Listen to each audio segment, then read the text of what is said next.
නිෂ්පාදනය කළ යුතුද? කුමක් කොපමණ නිෂ්පාදනය කළ යුතුද?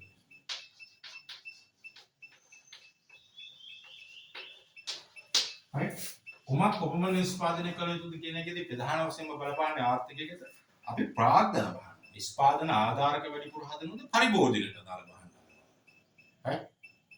ආණ්ඩුවක් තවදුරටත් යටිතල පාසුකම් මාර්ග පද්ධතිය, right? ඒතර විදුලි බල පද්ධතිය, වරාය ගුවන්තොටුපළ, right? ඒ වගේ දේවල් හදනවාද? එහෙම නැත්නම් පරිභෝජන භාණ්ඩ හදනවාද? පුද්ගලිකයන් සහාරේ පරිභෝජන භාණ්ඩ හදනවාද කියන එක කුමක් කොපමණ නිෂ්පාදනය කළ යුතුද කියන එක අදහස් කරනවා. ඊට පස්සේ කෙසේ නිෂ්පාදනය කළ යුතුද? කෙසේ නිෂ්පාදනය කළ යුතුද?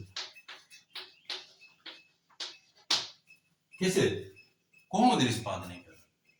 රටක යන්ත්‍ර සූත්‍ර වල මිල ගණන් අඩුයි නම් ඒවා වැඩිපුර අපිට සපය ගැනීමේ හැකියාව තියෙනවා. අපි ගාව ඒ සම්පත් වැඩිපුර තියෙනවා නම් අපි ප්‍රාග්ධනය වැඩිපුර ප්‍රාග්ධන සූක්ෂම විදිහට අපි ප්‍රාග්ධන සූක්ෂම කර්මාන්ත විදිහට අපි නිෂ්පාදනය කරනවා. එන්නේ යන්ත්‍ර සූත්‍ර වැඩිපුර යොදා ගන්නවා. එහෙම නැත්නම් යන්ත්‍ර සූත්‍ර අපි ගාව වැඩිපුර නැත්නම් ඒ වගේ මිල ගණන් වැඩි නම් right ඒ වගේ රෙන්ට් එක වැඩි නම් අපි එන වැඩිපුර ශ්‍රම සූත්‍ර ශ්‍රමයේ වැඩිපුර යොදා ගන්නවා. එහෙනම් යන්ත්‍රෝපකරණ වල මිල ගණන් සහ තාක්ෂණය අපිට ලබා ගත හැකි ඒ ලේසි ක්‍රමේ සහ ශ්‍රමයේ තියෙන මිල ගණන් ශ්‍රමයේ තියෙන හැකියාව right ඔන්න ඔය දෙක right ප්‍රාග්ධන සූක්ෂම ශ්‍රම සූක්ෂම ඊට කා සඳහා නිෂ්පාදනය කා සඳහා නිෂ්පාදනය කරනවා කාටද අපි නිෂ්පාදනය right අපි නිෂ්පාදනය කරන්න බහන්නේ කවුරු වෙනුවෙන් right ඕක ප්‍රධාන විදිහට ගත්තාම ඕනම ආර්ථිකයක ඉන්නවා අඩු ආදායම් ලබන මිනිස්සු ඊට පස්සේ මධ්‍යස්ථ ඊට පස්සේ ඉහළ ආදායම් එහෙනම් අපි නිෂ්පාදනය කරන බහන්න අපි නිෂ්පාදනය කරන්නේ අඩුම ආදායම් ලබන මිනිස්සුන්ටද එහෙම නැත්නම් මධ්‍යස්ථ මට්ටමේ ආදායම් ලබන මිනිස්සුන්ට ඉහළ ආදායම් right ඒක කාසදා ඔන්න ඕකදී අපි කතා කරන ඕක ආදායම් බෙදී යාම පිළිබඳ ප්‍රශ්නයක් කියලා right ආදායම් බෙදී යාම පිළිබඳ ප්‍රශ්නයක් කියලා කුමක් කොපමණ නිෂ්පාදනය කරනවද කෙසේ නිෂ්පාදනය කරනවද කා සඳහා නිෂ්පාදනය කරනවා right කෙසේ නිෂ්පාදනය කරනවද කා සඳහා නිෂ්පාදනය කරනවද කියන ගැටලු දෙක වක්‍රාකාර බලපානවා කුමක් කොපමණ නිෂ්පාදනය කරනවද කියන එක. එහෙනම් ආර්ථිකයක ප්‍රධානම ගැටලුව තමයි කුමක්ද මොකක්ද අපි නිෂ්පාදනය කරන්නේ කොච්චරද අපි නිෂ්පාදනය කරන්න ඕනේ කියන ගැටලුව. මම ඒක ගැන ටිකක් වැඩිපුර කතා කරන්න. right කුමක් කොපමණ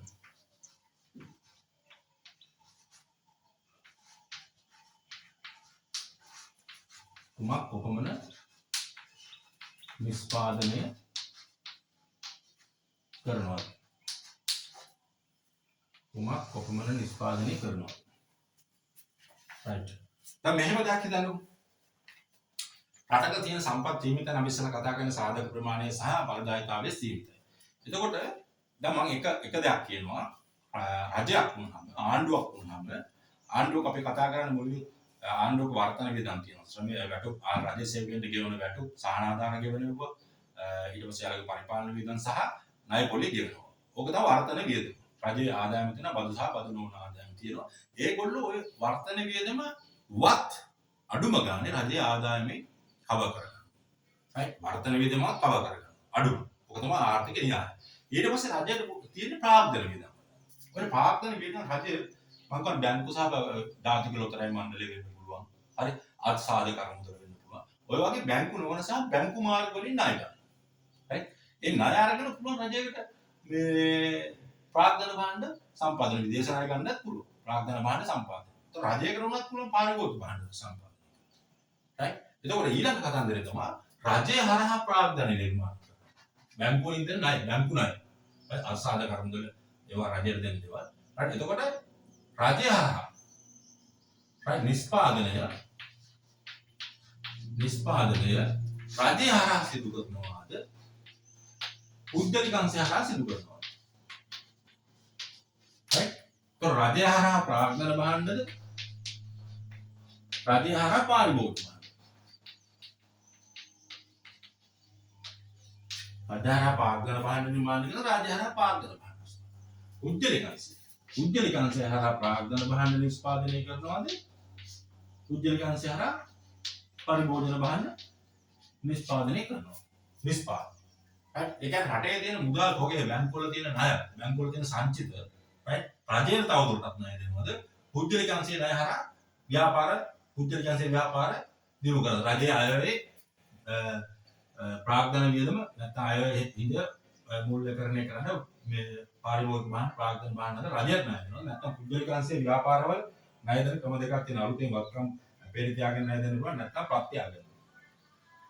ප්‍රත්‍යාගන කියන්නේ රිවලුේෂන් ඇසට් රිවලුේෂන් එක කරා වෙකම්ස් කරන කට්ටිය දෙනවා. පුද්ගලිකංශයට ණය දෙන්න පුළුවන්. තවදුරටත් එයාලගේ ප්‍රාග්ධන භාණ්ඩ පුරුදු කරනවා. නැත්නම් එයාලගේ දෛනික ව්‍යාපාර කටයුතු කරගෙන දීලා එයාලගේ විකුණු ප්‍රමාණය වැඩි කරලා ලාභ හම්බ කරන්න ණය දෙනවද කියන තැනදී අපිට කතා කරන්න පුළුවන්. right? ඕකේ එකක්. right? ඊට පස්සේ දැන් කරුණු විදිහට අපි ගමු. දැන් මේ එක අදහසක් මම ඉදිරිපත් කරේ. කුමක් නිෂ්පාදනය කරනවද කියන තැනදී පළවෙනි එක පාරිභෝගික භාණ්ඩද ප්‍රාග්ධන භාණ්ඩද? right? කුමක් නිෂ්පාදනය කරනවද කොහොමද නිෂ්පාදනය කරනවා කියන එකේ බලපාන හේතු. අපි ඔය ගැන හිතන්න ඕනේ. ඊට පස්සේ රජයේ වර්තන වියදම අපි දියව ගන්න ඕනේ. රජයේ වර්තන වියදමේ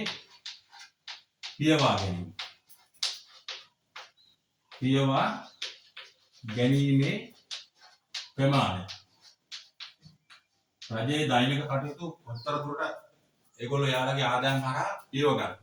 රජයට වර්තන වියදම එයාලගේ සේවා පවත්වාගෙන යන්න අවශ්‍ය ණය ගන්න වෙන්නේ නැහැ. ඒ ණය ගත්තොත් ආර්ථිකයක් රජයේ පැත්තට තමයි බර වෙන්නේ. ඒකෝර කොහොමද නිෂ්පාදනය කරන්න ඕන කියන තැන්වලදී ඕක බලපාන.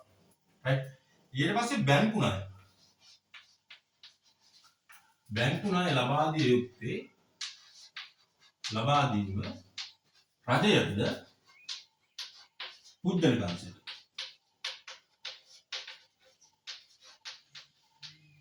right? බැංකු ණය තවදුරටත් ප්‍රසාරණය කරන රජයේ පැත්තටද නැත්නම් පුද්ගලිකංශයේ පැත්තටද? right? ඊට පස්සේ තව කාරණයක් අපිට ගන්න පුළුවන්. ඔතනදී දැන් බංකුවනේ දැන් රජයේ වර්තන වියදම කියලා වරන. right? එතකොට බැංකු ණය ලබා දීම. ඊට පස්සේ මේ ණය හරහා මේ බැංකු ණය ලබා දීම හරහා තවදුරටත් පාරිභෝගික භාණ්ඩද ප්‍රාග්ධන භාණ්ඩද? හරි? ඊට පස්සේ කියන්න පුළුවන් පාරිභෝගික භාණ්ඩ හා ප්‍රාග්ධන භාණ්ඩ ආනයන සීමාව. right? ඒ කියන්නේ මෙහෙම දැන් රටකට ඒ රටේ තියෙන ආර්ථිකයේ ඉල්ලුමට 100% නිෂ්පාදනය කරන්න බැරි වෙන්න පුළුවන්. right? එතකොට ආර්ථිකය වහලා දැම්මා කියන්නේ අපි කියමු කිරිපිටි නිෂ්පාදනය කියනවා. කිරිපිටි නිෂ්පාදනයේ 100% අවශ්‍යතාවය නිෂ්පාදනය නොකර ආර්ථිකයේ හෝ දේශීය නිෂ්පාදනයේ මිල ගන්න අසීමිතව ඉහළයි. right? අපි දුක කන්ස්ට්‍රක්ෂන් ෆීල්ඩ් එකට දාලා දේවල් කියන්නේ. right? අසීමිතව ඉහළ යනවා. එතකොට මිල පාලනය යම්චි ආනයනය කරන්න. එතකොට කුමක්ද නිෂ්පාදනය කරන්න ඕනේ කියන එක රට ඇතුලේ තීරණය වෙන්න ආනයන සීමාව බලපාන. වැඩිපුර ආනයනය කරොත් ව්‍යාපාරිකව යාළුවෝ නිෂ්පාදනය අයින් වෙලා යන්න පුළුවන් මිල පහළ. හරි එහෙනම් දේශීය ව්‍යාපාරිකයා ආරක්ෂා කරන ගමන් තමයි ආනයනය කරන්නේ. උතර රට තුළ මොකද්ද නිෂ්පාදනය කරන්න කියන එකට ආනයන සීමාව බලපානවා. right? ප්‍රාග්ධන භාණ්ඩ ගේන ප්‍රමාණය බලපානවා රට. තාක්ෂණයේ ගේන ප්‍රමාණය බලපානවා. right? ඊළඟට බලන්න දේශීය හා විදේශීය වෙළඳපොළ තුල ඉල්ලුම කුමක්ද නිෂ්පාදනය කරන්නේ? හරි? දේශීය වෙළඳපොළ තුල වැඩි ඉල්ලුමක් තියෙනවා. හරි? මේ ඉල්ලුමක් නැති භාණ්ඩයක් නිෂ්පාදනය කළා ස්ටෝර්ස් වල ගබඩාවල කුණු වෙන්න අරින්න බෑ. ඒක ඉල්ලුම තියෙන භාණ්ඩ. අනිත් එක දැන් මෙහෙම දෙයක් නේද විදේශීය වෙළඳ අපි අපනයන වෙළඳපොළ තුල මේ භාණ්ඩ වල තියෙන ඉල්ලුම රට ඇතුලේ මොකද්ද නිෂ්පාදනය කරන්න කියලා තීරණය කරනවා ඒකම. right? ඔය පොල්ලාස්තු නිෂ්පාදනය, පළතුරු, තේ එහෙම නම් ඒ කාලේ දරනවා තේ වලට වැඩි ඉල්ලුමක් තියෙනවා. දැන් ඔය තේ ගැන කතා කරන්නේ. තේ වල ඉල්ලුම නම තමාර කාලේට වහන්න දකින්න පුළුවන්. මේ තේ කුඩු ඩස්ට් එක තමයි අපි බොන්නේ. අපි ඔරිජිනල් තේ එක අපිට බොන්න හම් වෙන්නේ නැහැ ටිකක් වත්. හරි? ඒ ඩස්ට් එක අපි බොන්නේ. ඒ ටික කාලයක් යනවා ඔය ඩස්ට් එකක් නැති වෙනවා. ඊට පස්සේ ඔන්න අපිට පුළුවන් මේ දැන් නුවරඑළිය තේ හැදුනට කඳුරු වල තේ හැදුනට මේ කොළඹ අනුරාධපුර දම් වල තේ හැදෙන්නේ නැහැ. එහෙනම් අපිට වෙන්නේ මොකද්ද මේ? වැඩිපුර වේලි කලාපේ වගේ අපිට මේ බෙලිමල්, ප්‍රාණවර මොන ඒවත් අගා කරගත්තා. ඒ ටික ඔක්කොම අරන් ගියා පස්සේ. right? එහෙනම් මේ විදේශීය වෙළඳපොළ තුල තියෙන ඉල්ලුම අපි මොකද්ද නිෂ්පාදනය කරන්න කියන එකට බලපානවා රට ඇතුළේ. right? ඒ කියන්නේ අපේ රටේ අඹ වගාව තියෙනවනේ. අඹ වගාව සෑහෙන ව්‍යාප්ත කරා පහුගිය කාල සීමාව. ඒ ව්‍යාප්ත කරේ අඹ වලට විදේශීය වෙළඳපොළ තුල සෑහෙන ඉල්ලුමක් තිබුණා. right? අන්නාසි වගාව වෙන්න පුළුවන්. හරි? ඒ වගේ සෑහෙන ඉල්ලුමක් තිබුණා. ඒකෝට අඹ වගාව වැඩිපුර ව්‍යාප්ත වෙනවා. කුමක්ද නිෂ්පාදනය කරන්න කියලා අපි තීරණ විදේශීය වෙළඳපොළ තුල තියෙන ඉල්ලුමක් එක්ක. ඊට පස්සේ රජය විසින් රජය ලබා දී ඇති පහසුකම්. යටිතල පහසුකම් වෙන්න පුළුවන්. නිෂ්පාදනයෙන් අවශ්‍ය ගම් වලට තමන්ගේ ව්‍යාපාර පුරුදු කරන්න, නිෂ්පාදනය ආරම්භ කරන්න ගම් තුල රැකියාව ලබා දෙන්න. ලබා දෙන තැන යටිතල පහසුකම්. මහා මාර්ග පද්ධතිය වෙන්න පුළුවන්, ජල සැපයීම විදුලි බලය. right? දුරකථන පහසුකම් වෙන්න පුළුවන්. ඒ වගේ දේවල්. ඊට පස්සේ බදු විරාම වෙන්න පුළුවන්. right? බදු සහන කාල සීමාවක් දෙන්න පුළුවන්. ආනයන ආදේශන කර්මාන්ත රට ඇතුලේ පටන් ගන්නවා. අපි වල බදු සීමාව බදු අය කරන්නේ. ඔයාගේ ඉන්කම් ටැක්ස් ගන්න අවුරුදු 5ක් වල වැඩ පටන් ගන්නවා. right? අපනයන වෙළඳපොළට බදු විරාම කාල සීමාවක් දෙන්න පුළුවන්. right? ඔයාලට බදු විරාම කාල සීමාව මෙච්චර දෙනවා. ඔයාලා රටේ අපනයන වෙළඳපොළ හදන පොත ශ්‍රමිකයන් රැකියා හරිය හදනවා. right? ඊට පස්සේ සහන ආදාර ගොයින්ට පොර සහන ආදාර නොදුන්නොත් ගොයි වගා කරන්නේ නැහැ කියන මට්ටම ඉන්න තැන තියෙනවා. මොකද දේශීය වෙළඳපොළ තුල මිල අඩුයි. ඒ එයාලගේ භාණ්ඩේ මිල අඩු වුණාම එයාලගේ වියදම අඩු කරන්නේ. ඒ වියදම අඩු කරන්න රජයේ මැදිහත්. දැන් එක පැත්තකින් දීවර කර්මාන්තය ගැන හිතන්න. දීවර කර්මාන්තේ මාළු වල නැයිද මෙච්චර තෙල් මිල වැඩි වෙලා. එහෙනම් ඉන්ධන සහනාධාරක ඒගොල්ලන්ට දෙන්න ඕනේ. ඉන්ධන සහනාධාරක නිසා තමයි දීවරේ මාළු වලන්නේ. මේ වගේ ප්‍රශ්න. කොහොමද නිෂ්පාදනය කරන්නේ කියන තැන. ඊට පස්සේ අමුද්‍රව්‍ය ශ්‍රමයේ විදුලි වැනි දේවල් මිල ගන්න. අමුද්‍රව්‍ය ශ්‍රමය විදුලිය ඉන්ධන වල මිල ගන්න. right? මේ වගේ මිල මට්ටම් බලපන්. right? කොහොමද නිෂ්පාදනය කරන්න කියලා තීරණය කරන්න. right? ඊට පස්සේ තව එකක් තියෙනවා නිෂ්පාදන වෙළඳපොළ තුල හා නිෂ්පාදන වෙළඳපොළ හා මූල්‍ය වෙළඳපොළ. මූල්‍ය වෙළඳපොළ. ඒ කියන්නේ දැන් මෙහෙම ගන්නකො. right? ප්‍රතිලාභ වල වෙනස්කම්. නිෂ්පාදන වෙළඳපොළ හා මූල්‍ය වෙළඳපොළ ප්‍රතිලාභ වල වෙනස්කම්. ස්ථාවර තැන්පොත්. අදේ බැඳුම් කර. මෙව්වට වැඩි ප්‍රතිලාභයක් දෙනවා. මිනිස්සු මේ සල්ලි තියන අය මෙව්වගේ සල්ලි දාගන්න එකයි. ඒගොල්ලෝ රට ඇතුළේ නිෂ්පාදන ව්‍යාපාර, සේවා ව්‍යාපාර පටන් ගන්න හදන්නේ නැහැ. යන නිකන් ඉඳන් සල්ලි හම්බ කරන්න අරවට සල්ලි දාන එකයි. මූල්‍ය වෙළඳපොළ. right? ඊට පස්සේ විනිමය හා ජාත්‍යන්තර මූල්‍ය වෙළඳපොළ. විනිමය හා ජාත්‍යන්තර මූල්‍ය වෙළඳපොළ.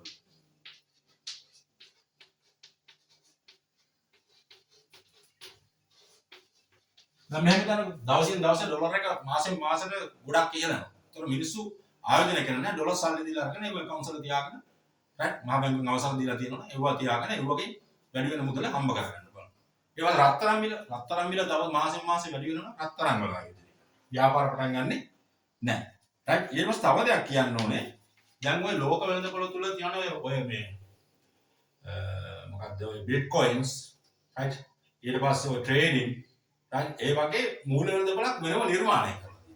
right ඒ වගේ ලැබෙන ප්‍රතිලාභات බලනවා. මිනිස්සු ව්‍යාපාර පටන් ගන්නවද වැඩ කරනවද මොකද්ද කියන එක පැත්ත තීරණය කරන්න ඒවත් බලපන්. ඊට පස්සේ නිෂ්පාදනය සඳහා යොදා ගන්න තාක්ෂණික යන්ත්‍ර සූත්‍ර. තාක්ෂණික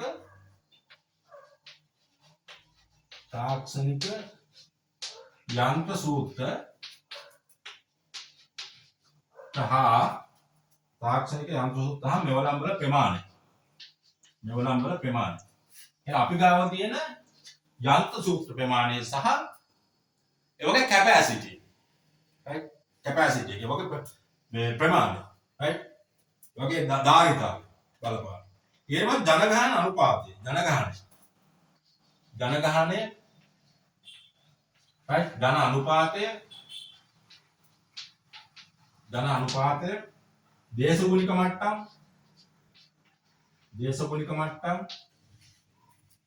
සම්පත් වල හිමිකාරත්වය සංස්කෘතිය ජනගහනය වැඩිපුර ඉන්නේ වයස්ගත කට්ටියද ළමා කට්ටියද ශ්‍රම බලකායට ඇති වැඩ කළ හැකි වයසේ මිනිස්සු ජන අනුපාතය right? දේශගුණික මට්ටම් දැන් නුවරඑළියේ හදන දෙයක් යාපනයේ හදන්නේ නැහැ. ඒතකොට යාපනය හදන්න